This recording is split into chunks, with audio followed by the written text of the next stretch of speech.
Assalamualaikum warahmatullahi wabarakatuh. Hai sahabat pintar, apa kabar? Semoga kalian selalu sehat dan tetap bersemangat ya. Jumpa kembali bersama Bu Guru di YouTube channel Guru Mandiri. Pagi hari ini Bu Guru akan menyampaikan materi pelajaran untuk SD kelas 4, tema 3, peduli terhadap lingkungan hidup, subtema 2, keberagaman makhluk hidup di lingkunganku, pembelajaran kelima. Namun sebelum kita mulai, marilah kita awali pembelajaran kita pagi hari ini dengan pembacaan doa terlebih dahulu ya. Anak-anak, tahukah kamu bahwa hewan yang berbeda mempunyai tempat yang berbeda untuk hidup? Ayo kita cari tahu. Sekarang coba kalian amati gambar hewan berikut ini ya. Apa yang kamu ketahui tentang karakteristik tempat hidup hewan-hewan tersebut? Tulis jawabanmu pada kolom yang telah disediakan. Berikut ini adalah karakteristik dari ayam. Ayam tinggal di darat. Umumnya ayam tinggal di dataran rendah yang kering. Ayam merupakan hewan ternak jenis unggas ya. Hewan ini memiliki paruh yang berguna untuk mencari makan. Berikutnya karakteristik dari bebek. Berbeda dengan ayam, bebek tinggal di darat, namun bebek juga dapat berenang di perairan karena ia memiliki telapak kaki berselaput yang membantunya untuk berenang. Berikutnya, karakteristik kucing. Kucing hidup di darat ya anak-anak. Kucing merupakan hewan berkaki 4 yang memiliki cakar di kakinya yang dapat digunakan untuk berburu. Selanjutnya, karakteristik dari ikan. Ikan hidup di perairan. Ada ikan yang hidup di air tawar, air payau, dan juga air laut atau air asin. Nah, anak-anak, hewan merupakan sumber daya alam yang dapat dimanfaatkan oleh manusia untuk memenuhi berbagai kebutuhan hidupnya. Sekarang, jawab pertanyaan berikut ya. Yang pertama, apa kesimpulanmu tentang karakteristik tempat tinggal hewan di atas tadi? Ya, benar. Tempat tinggal hewan itu mempengaruhi kehidupan hewan ya.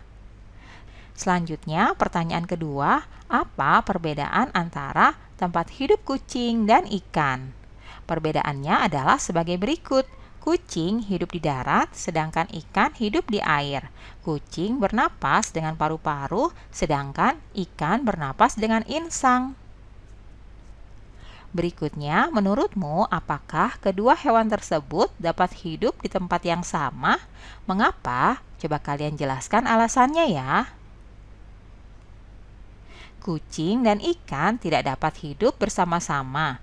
Jika kucing hidup di air, ia tidak bisa bernafas. Begitu juga sebaliknya, jika ikan hidup di darat akan kesulitan untuk bernapas.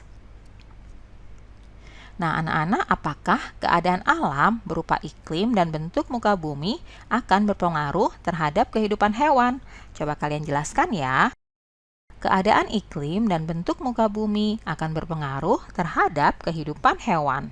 Misalnya, hewan yang hidup di daerah dingin harus menyesuaikan bentuk dan fungsi tubuhnya dengan udara yang dingin.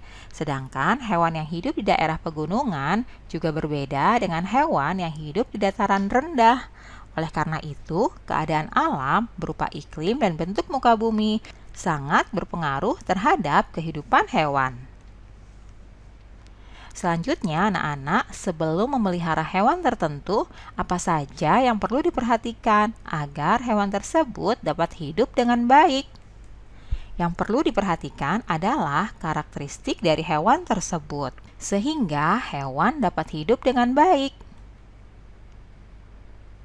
Anak-anak, tahukah kamu bahwa Tuhan menciptakan hewan dengan bentuk dan jenis yang berbeda-beda? Setiap jenis hewan memiliki tempat hidup dengan karakteristik masing-masing.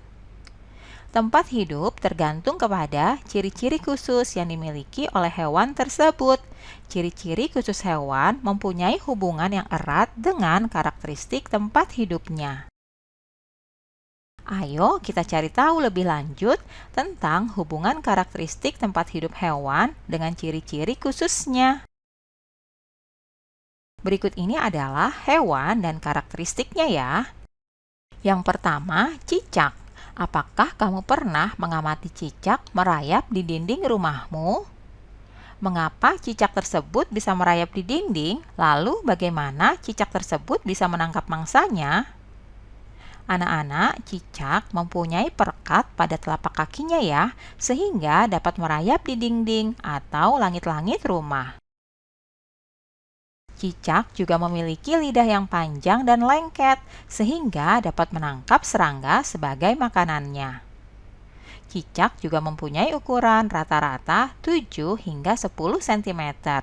Selain itu, cicak juga dapat memutuskan ekornya untuk melindungi dirinya dari musuh. Oh iya, terdapat beberapa jenis cicak ya anak-anak, yaitu cicak rumah, cicak pohon hijau, dan juga tokek. Cicak pohon hijau dan tokek mempunyai ukuran yang lebih besar dari cicak rumah. Selanjutnya, kelelawar. Kelelawar hidup di tempat yang gelap, seperti di atap rumah dan gua. Kelelawar juga dapat mengeluarkan suara dengan frekuensi yang tinggi. Selain itu, kelelawar juga memiliki pendengaran yang baik dan peka menerima bunyi pantulan. Kelelawar mampu mendeteksi benda-benda di sekitarnya dengan bunyi pantulan tersebut. Kelelawar adalah hewan nokturnal karena melakukan kegiatan di malam hari.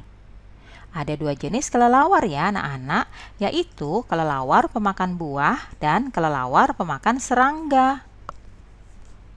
Selanjutnya, bunglon. Bunglon dapat mengubah warna kulitnya sesuai dengan warna benda yang ada di sekitarnya. Misalnya, ketika berada di atas daun yang berwarna hijau, maka warnanya bisa berubah menjadi hijau. Ketika berada di batang pohon yang berwarna coklat, maka warna bunglon bisa berubah menjadi coklat. Anak-anak, bunglon dapat mengubah warna kulitnya untuk melindungi diri dari musuh-musuhnya. Bunglon juga mempunyai lidah yang panjang melebihi ukuran tubuhnya untuk dapat menangkap mangsanya. Nah, anak-anak, itulah tadi beberapa hewan dengan karakteristiknya masing-masing ya. Demikianlah pembelajaran kita pagi hari ini anak-anak. Semoga bermanfaat untuk kalian semuanya. Sampai jumpa lagi pada video pembelajaran selanjutnya ya. Salam sehat dan tetap semangat. Wassalamualaikum warahmatullahi wabarakatuh.